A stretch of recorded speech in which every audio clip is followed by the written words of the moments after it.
Hello everyone, नमस्कार। एक बार फिर से स्वागत है आप सभी का लोधा जी क्लासेस के बीए प्लेटफॉर्म पर। बीए थर्ड ईयर के अंतर्गत अंतरराष्ट्रीय राजनीति, इंटरनेशनल पॉलिटिक्स पर हमारा सेशन चल रहा था दोस्तों।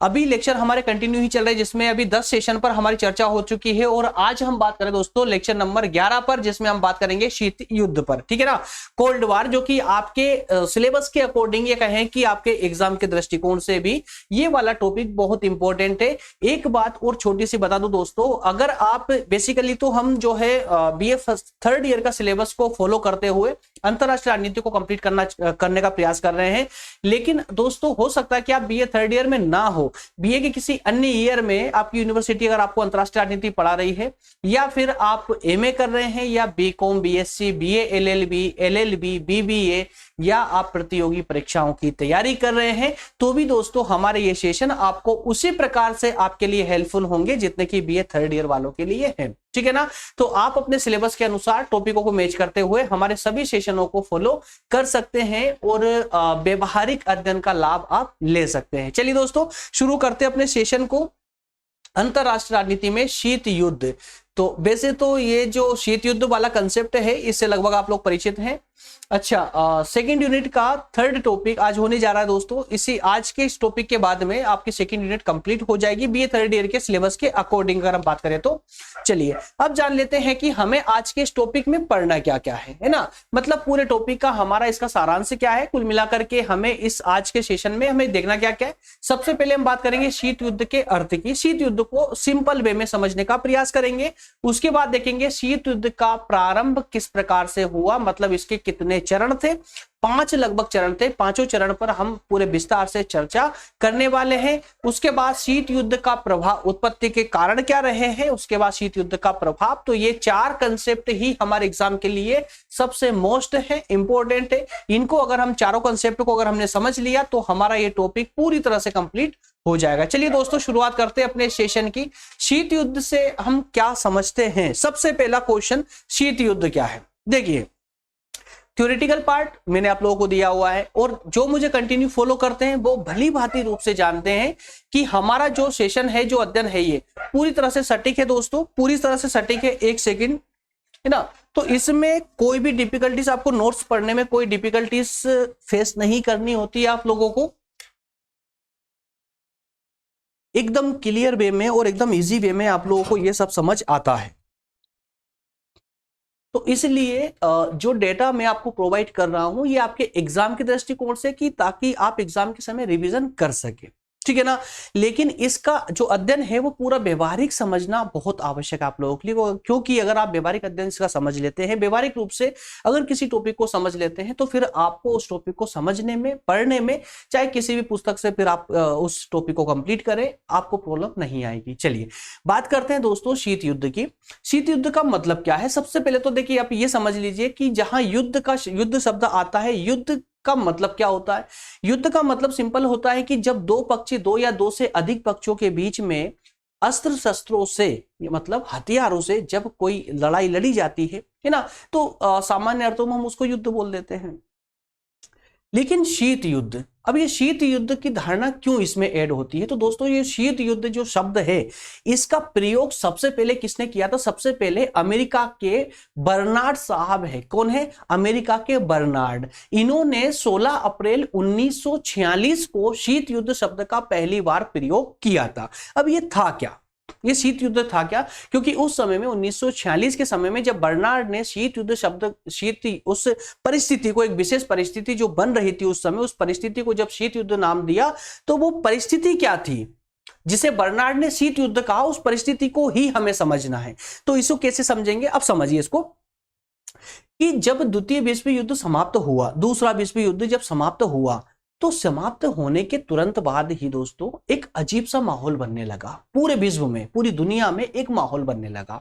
और उस माहौल ने किया क्या कि पूरी दुनिया को 2 भागों में बांट दिया, पूरी दुनिया को। हालांकि एक भाग अपवाद के रूप में रहता है, जिसे हम तीसरी दुनिया बोलते हैं। इसको अगर हम थोड़ी देर के लिए छोड़ दें तो पूरी दुनिया लगभग 2 भागों में बढ़ चुकी थी, एक पश्चिमी भाग में और एक पूर्वी भाग में। ठीक है ना, एक पश्चिमी भाग एक पूर्वी भाग। जो पश्चिमी भाग था दोस्तों, उस भाग का नेतृत्व कौन कर रहा था? संयुक्त राज्य अमेरिका। और जो पूर्वी भाग था उसका नेतृत्व कौन कर रहा था? तो सोवियत संघ रूस। कौन कर रहा था? सोवियत संघ रूस। तो अब यहां पर समझिए इस बात को, पश्चिमी जिसका नेतृत्व कौन था? अमेरिका था, संयुक्त राज्य अमेरिका था। तो इस पूरे गुट को हमने क्या बोला? पूंजीवादी गुट बोला, है ना, क्योंकि पूंजीवादी व्यवस्था में ये लोग विश्वास करते थे। वहीं पर जो पूर्वी गुट था जिसका नेतृत्व करता सोवियत संघ रूस था, वो था साम्यवादी गुट। ठीक है ना। तो ये नाम आप लोग याद रखेंगे। पूरा विश्व लगभग दो गुटों में बढ़ चुका था, एक पूंजीवादी गुट में और एक साम्यवादी गुट में। ठीक है। अब ये दोनों ही गुट अलग अलग हो चुके थे। पूरे विश्व के लगभग सभी देश इन गुटों में शामिल होना इन लोगों ने प्रारंभ कर दिया था। अब क्या था कि पश्चिमी गुट पूर्वी गुट का जो है विरोध करना चालू कर दिया, उन्होंने आलोचनाएं करना चालू कर दी। वो जो पूर्वी गुट था उसने पश्चिमी गुट की आलोचना चालू कर दी। अब आलोचना करते कैसे हैं? विचारों से, प्रचार के माध्यम से, रेडियो के माध्यम से, समाचार पत्रों के माध्यम से, विभिन्न प्रकार के जितने भी प्रचार के जितने भी साधन थे, उन सभी प्रचार के साधनों के माध्यम से इन दोनों गुटों ने आपस में एक दूसरे के विरोध में प्रचार करना प्रारंभ कर दिया, ताकि ये राजनीतिक रूप से दृढ़ हो सके, है ना।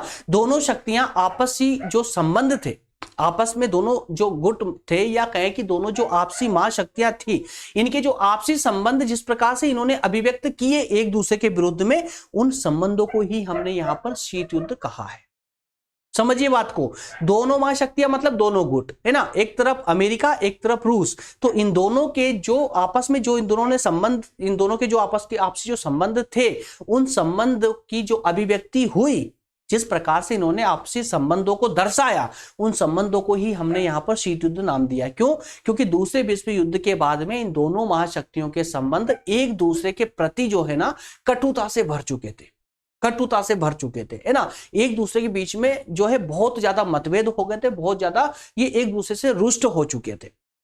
तो इस प्रकार से क्या हुआ कि दोनों महाशक्तियां आपस में रण क्षेत्र में आकर हथियारों से तो नहीं लड़ रही थी, लेकिन एग्जैक्टली अब उन अपने अपने मस्तिष्कों में अपने अपने विचार जो थे ना, एक दूसरे गुट के प्रति भयानक रूप से विरोधी विचार थे।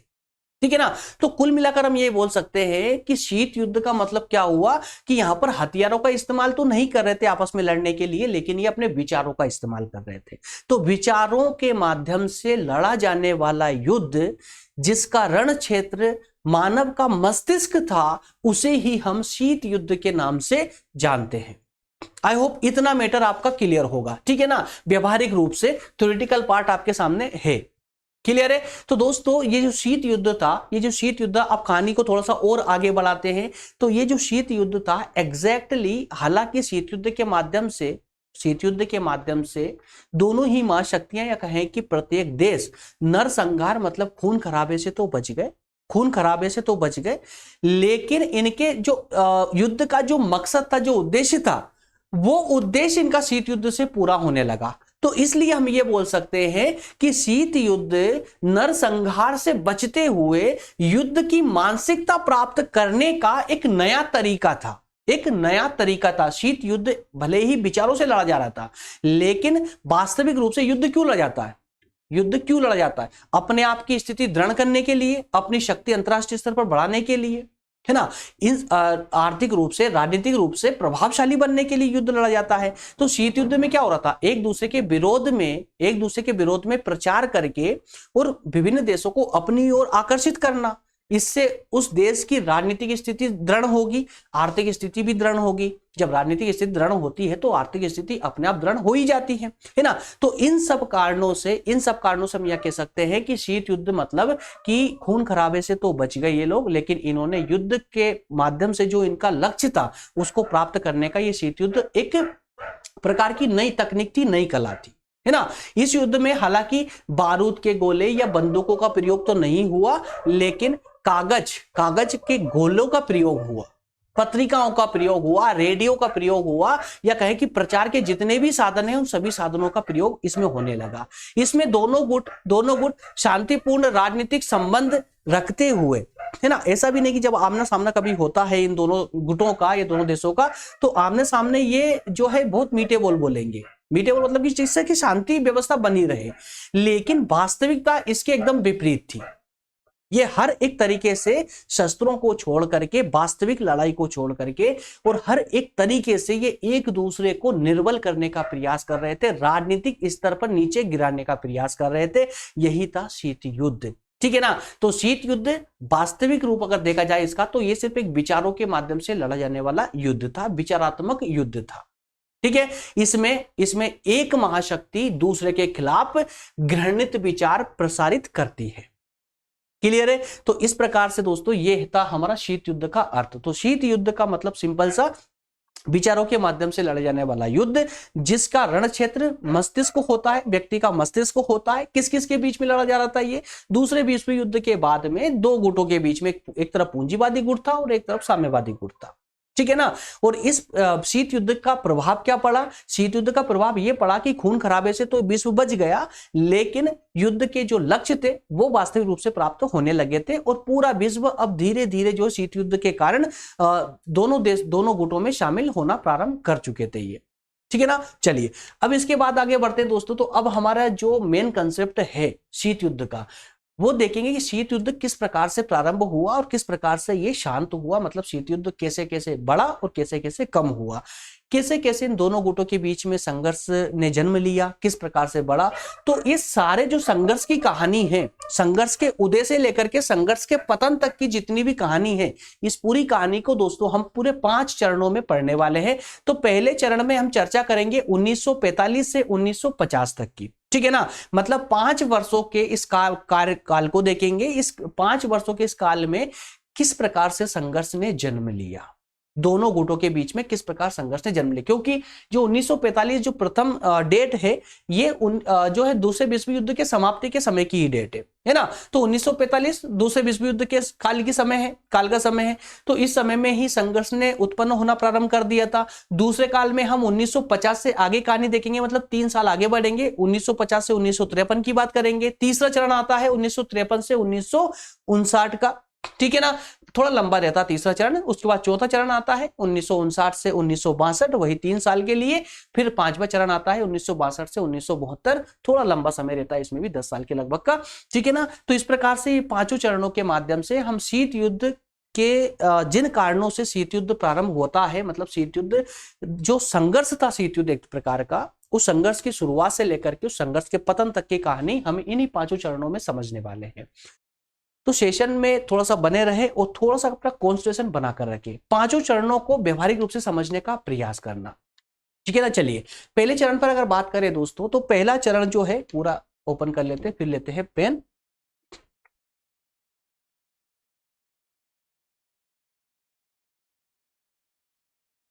एक सेकेंड।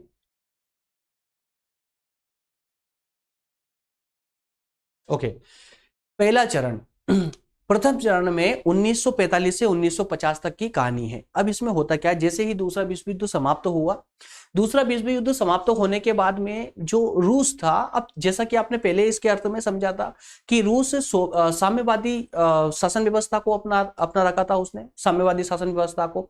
वहीं पर जो पश्चिमी देश थे, मतलब ये कहें कि अमेरिका जो था वो पूंजीवादी देश था, है ना, या पूंजीवादी गुट था।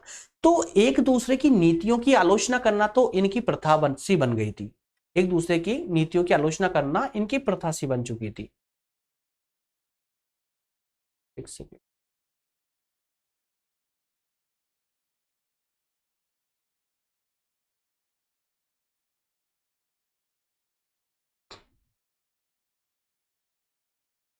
ओके, सॉरी, थोड़ा लाइट का डिस्टरबेंस था। चलिए प्रथम चरण में जो रूस था दोस्तों, रूस साम्यवादी सिद्धांत थे, रूस के साम्यवादी सिद्धांत थे, या कहीं की साम्यवादी नीति को अपनाया था रूस ने। तो उस साम्यवादी जो नीतियां थी रूस की, उन नीतियों का विरोध करता था कौन? पश्चिमी देश, ठीक है ना, अमेरिका या कहीं की दूसरा गुट इसका विरोध करता था। शुरू शुरू में ये शीत युद्ध अभी प्रारंभ नहीं हुआ है, बस धीरे धीरे पनपना प्रारंभ कर रहा है। वो कैसे पनपा था उसी की कहानी आपको प्रथम चरण में समझ आ जाएगी। तो रूस के जो सिद्धांत थे, यार ये हो क्या रहा है, चलिए कैमरा ऑफ ही करना पड़ेगा, 1 मिनट।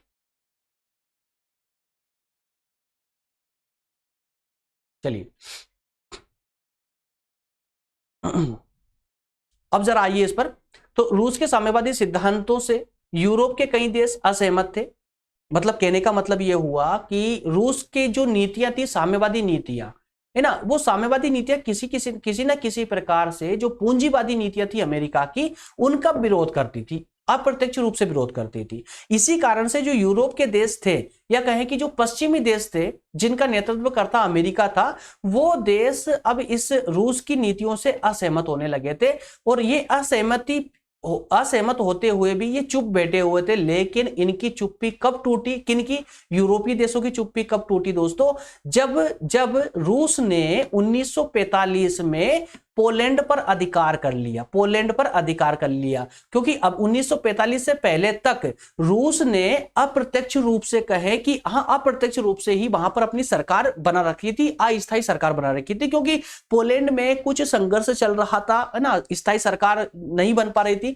इस कारण से रूस ने वहां पर एक अस्थायी सरकार बनाई ताकि वहां की व्यवस्था संभल जाए। लेकिन 1945 में मौका देखकर रूस ने क्या किया? पोलैंड पर अधिकार, पूरी तरह से अधिकार कर लिया। तो जैसे ही पोलैंड पर अधिकार होता है रूस का, वैसे ही जो पश्चिमी देश थे वो भड़क उठते हैं। ठीक है ना, पश्चिमी देश भड़क उठते हैं। अब देखिए एक एक करके यहां पर आपको कहानी समझ आती चलेगी, एक एक करके सब कुछ समझ आता चलेगा कि रूस जो ये शीत युद्ध था इसका प्रारंभ हुआ क्यों, रीजन क्या रहा। अब एक घटना तो आपकी ये घट गई। दूसरी घटना क्या होती है? ईरान, जो ईरान कंट्री है दोस्तों, ईरान कंट्री जो यूरोप में जो ईरान देश है, वहां पर अमेरिका की सेना भी लगी हुई थी। क्योंकि वहां स्थिति खराब थी, इस कारण से वहां अमेरिका की सेना भी लगी हुई थी और रूस की सेना भी वहीं लगी हुई थी। दोनों की सेनाएं थी ईरान में व्यवस्था को संभालने के लिए। दूसरे विश्व युद्ध के समय में दौरान जो है यहां पर दोनों की सेनाएं जो है आ चुकी थी, है ना। तो कंडीशन खराब होगी तो दोनों सेनाएं जो है जवाब दे सके आपस में, इस कारण से। लेकिन जब युद्ध काल चल रहा था उसी समय में कुछ समझौते होते हैं। समझौते के दौरान अमेरिका ने कहा कि साहब मैं अपनी सेना को वापस बुला रहा हूं ईरान से, आप भी अपनी सेना वापस बुला लीजिए। तो बातचीत तो हो चुकी थी, तो अमेरिका ने अपनी सेना वापस बुला ली, लेकिन रूस ने अपनी सेना की वापसी नहीं की, इनकार कर दिया कि हमारी सेना ईरान में ही रहेगी, फिर से कभी स्थिति खराब होती है तो उसको संभालने के लिए। तो इससे क्या हुआ? फिर अमेरिका को डाउट हुआ, है ना। अमेरिका या कहें कि पश्चिमी जितने देश थे वो फिर से थोड़े आशंकित हुए कि यार रूस की मंशा कुछ और है, ये दिखा कुछ और रहा है लेकिन एक्चुअल में कुछ और है। आप समझिए, यहां पर दिखा कुछ और रहा है लेकिन एक्चुअल में है कुछ और। तो ये शीत युद्ध के पनपने के, ये शीत युद्ध के बीज हो सकते हैं। ठीक है ना। फिर कहानी और आगे बढ़ती है, सिर्फ दो कारण ही सफिशिएंट नहीं थे, फिर कहानी और आगे बढ़ती है। कहानी बढ़ती ऐसे है कि अब रूस ने एक कदम और आगे बढ़ाया। अब इस रूस पहुंच गया टर्की में। अब टर्की में सुविधाएं लेने के लिए, टर्की में अपनी सेना को रखने के लिए, या कहें कि अपनी सेनाओं का अड्डा बनाने के लिए, या विभिन्न प्रकार की सेवाएं टर्की से लेने के लिए, टर्की को अपनी तरफ करने के लिए, या फिर टर्की में साम्यवादी सरकार की स्थापना करने के लिए उसने क्या किया? यूनान में विद्रोह करवा दिया। किसमें? यूनान में विद्रोह करवा दिया। अब जैसे ही रूस ने यूनान में विद्रोह करवाया, वैसे ही पश्चिमी देशों को भनक पर चल चुकी थी इसकी। वैसे ही पश्चिमी देशों कहे कि यूरोप के देशों, कुछ देशों ने अनाउंस कर दिया, घोषणा कर दी। क्या घोषणा कर दी? कि टर्की और यूनान में आर्थिक सहायता पहुंचाने की घोषणा कर दी। ठीक है। अब जैसे ही अमेरिका या कहें कि पश्चिमी देशों ने टर्की और यूनान में आर्थिक सहायता देने की घोषणा की, वैसे ही रूस को फिर से रूस को शंका हुई कि कहीं ऐसा ना हो कि टर्की अमेरिका की तरफ झुक जाए। इसलिए रूस ने एक बड़ी चाल चलते हुए और एक परिषद का ही गठन कर दिया, जिसे आर्थिक सहयोग परिषद का नाम दिया। क्या नाम दिया दोस्तों? आर्थिक सहयोग परिषद का। क्या? आर्थिक सहयोग परिषद का। और यह परिषद ऐसी थी जो इन देशों को निरंतर रूप से आर्थिक रूप से सहायता करेगी। क्लियर है। तो इस तरह से अब आपस में क्या हुआ? धीरे धीरे दोनों के विचार आपस में टकराने लगे थे। अभी सिर्फ अब आपस में विचार ही टकरा रहे थे, है ना। अब कहानी और आगे बढ़ती है। अब क्या होता है? जर्मनी का विभाजन हो जाता है। जर्मनी का विभाजन कैसे होता है? अमेरिका, ब्रिटेन और फ्रांस तीनों मिलकर के जर्मनी पर हमला बोल देते हैं और जर्मनी को हड़प के जर्मनी के 3 हिस्से कर देते हैं। तीनों हिस्सों पर ये संयुक्त रूप से, या कहें कि अलग अलग जर्मनी का 3 रूपों में विभाजन करके इसको त्रिक्षेत्र बना देते हैं। त्रिक्षेत्र मतलब अमेरिका, ब्रिटेन और फ्रांस तीनों के कब्जे वाला क्षेत्र त्रिक्षेत्र कहलाएगा, है ना। तो अमेरिका, ब्रिटेन और फ्रांस ने अपनी अपनी सरकारें वहां पर बना ली। तो इस प्रकार से संयुक्त रूप से इस जर्मनी को उन्होंने एक गणराज्य संघीय गणराज्य की स्थापना यहां पर कर दी। कहां पर? जर्मनी में संघीय गणराज्य की स्थापना कर दी। तो रूस ने क्या किया दोस्तों? रूस, सिंपल सी बात है, अगर ये कोई ऐसी एक्टिविटी करेंगे जहां पर अमेरिका का प्रभाव बढ़ता हुआ नजर आएगा तो फिर रूस तो संभव है कि उसका विरोध करेगा ही। तो रूस ने वहां पर इसका विरोध किया, तो इसमें और विचार आपस में टकराए। फिर अमेरिका, और इसके अलावा अमेरिका कहां पीछे रहने वाला? तो अमेरिका ने नाटो और सीटो का निर्माण कर दिया रूस के खिलाफ, क्योंकि नाटो तो पश्चिमी देशों का संगठन पहले से ही था, लेकिन इसी बीच में सीटों का भी निर्माण कर दिया। अब ये सीटों क्या था दोस्तों? सीटों दक्षिण पूर्वी जो एशिया के देश है, एशिया के जो दक्षिण पूर्वी एशिया के देश है, ऐसे 6 देशों को मिला करके उन्होंने एक संगठन बना लिया। और कहा, ये इसका लक्ष्य क्या रखा था कि जो दक्षिण पूर्वी की सीमा है, सीमा क्षेत्र है, उसकी रक्षा करना, या कहें कि उसकी रक्षा करने वाला संगठन होगा, है ना, सीमा क्षेत्र का रक्षा वाला संगठन होगा ये, ठीक है। इसमें कई सारे देश इसमें सम्मिलित हुए थे, इसकी आगे हम चर्चा करने वाले हैं। बेसिकली ऑस्ट्रेलिया में इसका निर्माण हुआ था, सीटों का ऑस्ट्रेलिया में निर्माण हुआ, है ना। तो ऑस्ट्रेलिया के अलावा जो आपसी जो उसके पड़ोसी देश रहे हैं, जैसे थाईलैंड है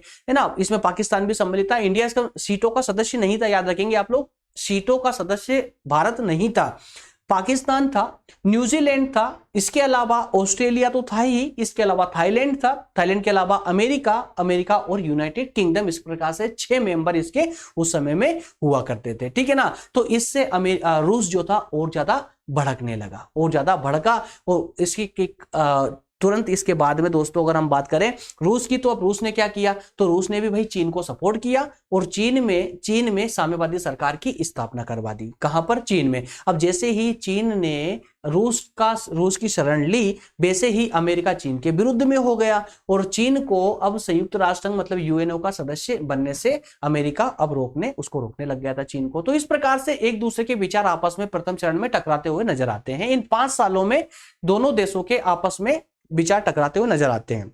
लेकिन अभी तक पूरा विश्व सम्मिलित नहीं हुआ था इन विचारों में। अभी लगभग कुछ ही देश थे, जैसे कुछ यूरोप के देश थे और कुछ दक्षिण अफ्रीका के देश थे, ये मान लीजिए। तो संपूर्ण विश्व अभी सम्मिलित नहीं हुआ था। अब ये कहानी आगे बढ़ती है, जाती है, दूसरे चरण पर पहुंचती है।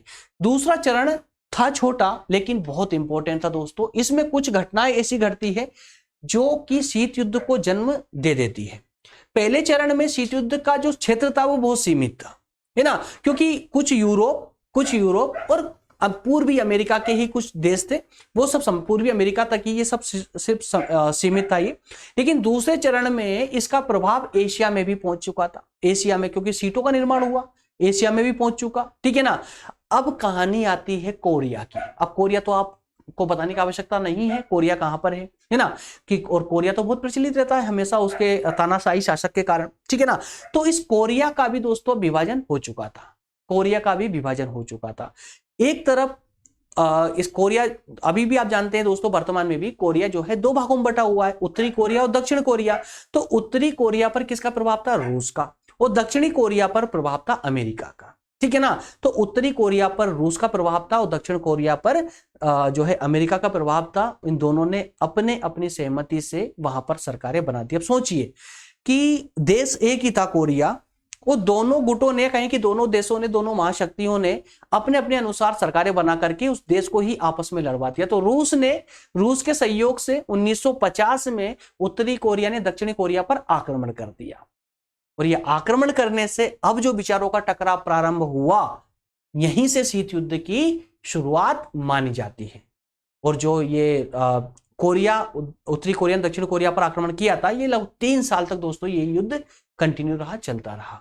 3 साल बाद मतलब 1953 में जाकर के युद्ध समाप्त हुआ था, ठीक है ना। चलिए, तो ये 2 चरण थे। अभी दूसरे चरण देखिए, पहले चरण में क्या हुआ था? प्रथम चरण में सिर्फ शीत युद्ध के कुछ बीज नजर आ रहे थे कि शीत युद्ध प्रारंभ होगा, शीत युद्ध प्रारंभ हो सकता है, ठीक है ना, ऐसे कुछ विचार दिख रहे थे। लेकिन जो चरण दूसरा आया, अब यहां पर जैसे ही कोरिया वाली कहानी आई, तो कोरिया की कहानी से समझ आता है कि अब जो विचार थे दोनों महाशक्तियों के, ये आपस में वाकई में टकराने लगे, और अब इसका क्षेत्र काफी व्यापक हो चुका था, है ना। अब ये बहुत जल्दी लगभग पूरे विश्व को कवर करने वाला था, ठीक। अब होती है यहां से शीत युद्ध की तैयारी। शीत युद्ध की तैयारी कहें कि शीत युद्ध का प्रारंभ, क्योंकि तैयारी तो प्रथम चरण में ही हो चुकी थी। अब आता है तीसरा चरण। अब तीसरे चरण में दोस्तों शीत युद्ध की शुरुआत तो अब हो चुकी थी दूसरे चरण से ही। अब समय काफी बढ़ चुका था, बहुत ज्यादा प्रचार प्रसार होने लगा था, एक दूसरे के विरुद्ध होने लगा था। लेकिन यहां पर एक घटना अजीब सी ये घटने लगी थी, मतलब अदृश्य घटना थी। कौन सी थी कि ये 1950 से 1960 का जो दौर था ना, इसमें सोवियत संघ रूस के विघटन की कहानी के बीज उगने लगे थे। सोवियत संघ का जो विघटन हुआ था, रूस का जो विघटन हुआ था दोस्तों, इसकी शुरुआत यहां पर होने लगी थी, इसकी भावना यहां पर पनपने लगी थी, है ना, सोवियत संघ रूस के विघटन की। तो इस विघटन को लेकर के ही रूस में अब आंतरिक रूप से संघर्ष प्रारंभ हो चुका था। और इसी संघर्ष में अब यहां पर जो प्रधानमंत्री बने थे रूस के, वो बने थे खुश्चेव। कौन बने थे दोस्तों? खुश्चेव। इनसे पहले कौन थे? स्टालिन। कौन थे? स्टालिन। तो स्टालिन के बाद में रूस के प्रधानमंत्री कौन बने? खुश्चेव बने। अब खुश्चेव थोड़े से नर्म स्वभाव के थे, वो चाहते थे कि पूरे विश्व में शांति व्यवस्था स्थापित हो, वो चाहते थे कि निशस्त्रीकरण को स्थापित किया जाए, निशस्त्रीकरण को लागू किया जाए, वो चाहते थे कि शीत युद्ध को समाप्त कर दिया जाए, मतलब कि ये शांतिपूर्ण व्यक्तित्व थे। कौन? खुश्चेव थे, जो कि रूस के नए प्रधानमंत्री बने। कब बने थे ये? 1958 में बने। कहानी समझ आ रही ना? ठीक है ना? तो इन्होंने क्या करा, जैसे ये प्रधानमंत्री बने तो स्टालिन के द्वारा जो नीति अपनाई जा रही थी उस नीति को छोड़ा और शांति की नीति को अपना करके शीत युद्ध समाप्त करने की बात ये करने लगे। ठीक है। अब लेकिन हालांकि देखिए, खाली एक व्यक्ति के सोच लेने से तो सारी कहानी मेंटेन हो नहीं जाएगी, संभल नहीं जाएगी। तो अब कुछ ऊंच नीच चलती रही। अब यहाँ खुश्चेव आए, इनका प्रयास रहा क्या, शीत युद्ध को जैसे तैसे अब दबा दिया जाए, कम किया जाए, बहुत ज्यादा उग्र होने लगा है ये। अब ऐसी ही स्थिति में वियतनाम दोस्तों, जो कि दक्षिण पूर्व का ही एक देश है, जो कि हिंद चीन कहें कि एक आइलैंड पर है, एक भाग पर है, ऐसा मान लीजिए आप, प्रायद्वीप पर है, एक प्रायद्वीप का एक भाग है, हिंद चीन प्रायद्वीप का नाम है, वहां का एक भाग है, या कहें कि एक देश है वियतनाम।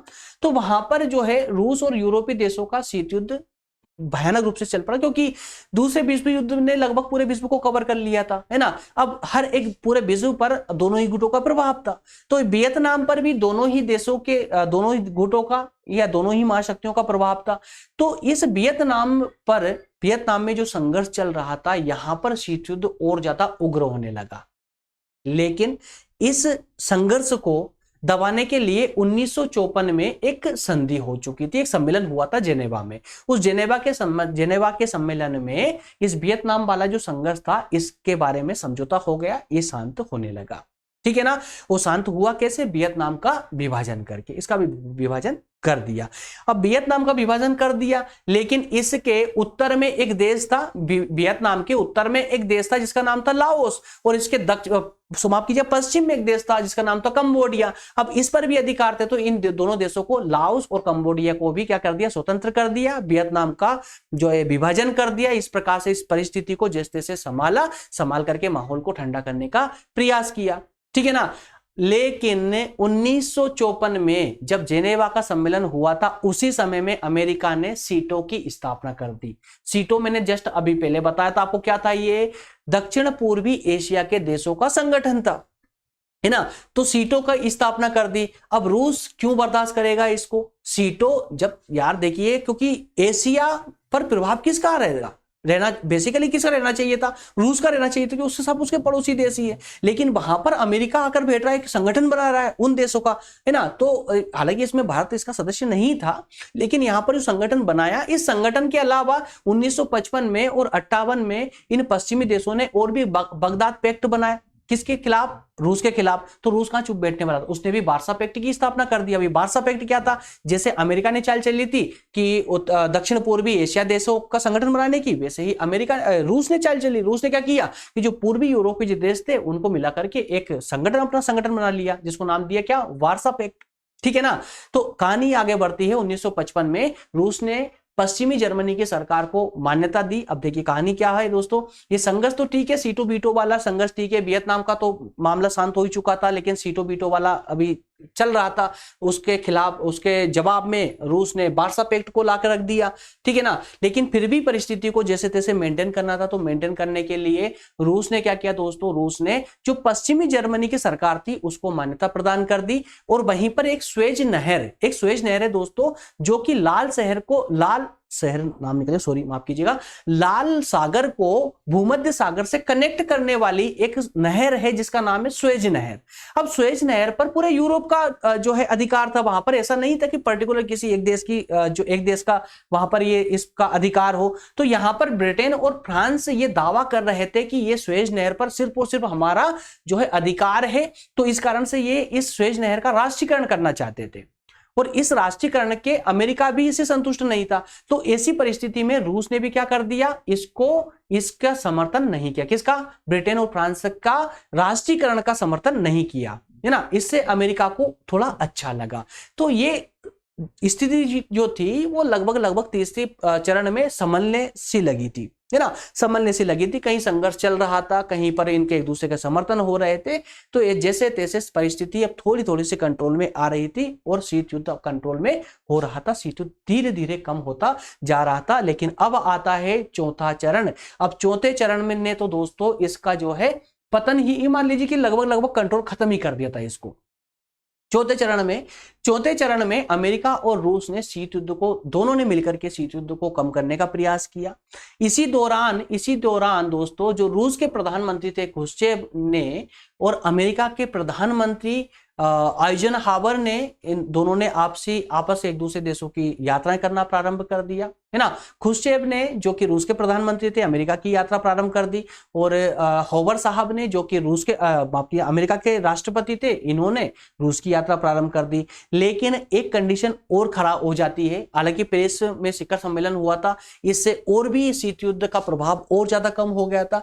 लेकिन अब एक कंडीशन ये आती है कि जब आइजनहावर जो कि अमेरिका के राष्ट्रपति थे, ये रूस की यात्रा पर जाने ही वाले थे कि उसी समय एक U2 की घटना घट जाती है। किसकी? U2 की घटना घट जाती है। U2 क्या है दोस्तों? अमेरिका का एक खुफिया विमान है।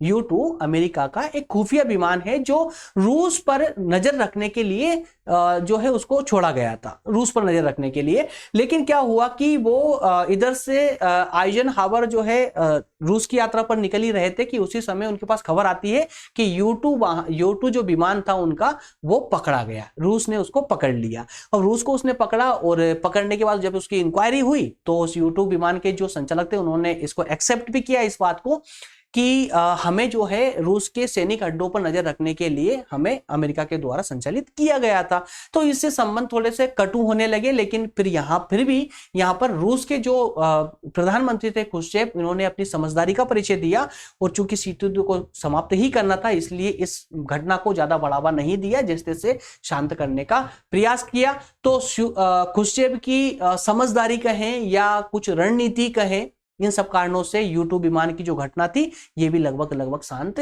हो चुकी थी। खुश्चेव ने केनेडी के साथ, अभी केनेडी दोस्तों अमेरिका के 35वें राष्ट्रपति थे। कौन थे? केनेडी अमेरिका के 35वें राष्ट्रपति थे। इनके साथ मिलकर के शीत युद्ध प्रभाव को कम करने का प्रयास किया, और इन्हीं प्रयासों के माध्यम से ही 1962 में अंततः क्यूबा संकट भी टल गया। इसके टलने से ही दोस्तों अंततः अब शीत युद्ध लगभग समाप्त होने की कंडीशन में आ चुका था। और अब आता है शीत युद्ध का अंतिम चरण, जिसे हम कहते हैं पांचवा चरण। और ये जिसे चौथे चरण में जिस प्रकार से शीत युद्ध कम हुआ, पांचवें चरण आते आते शीत युद्ध का पतन ही प्रारंभ हो चुका था। शीत युद्ध का पतन ही प्रारंभ हो चुका था। क्यों हो गया था? क्योंकि अब दोनों देश चाहते थे, दोनों महाशक्तियां चाहती थी कि उनके संबंध अब मधुर होने लगे, दोनों मधुर संबंध स्थापित होने लगे, इसलिए वो सीधे संबंध स्थापित करने लगे थे।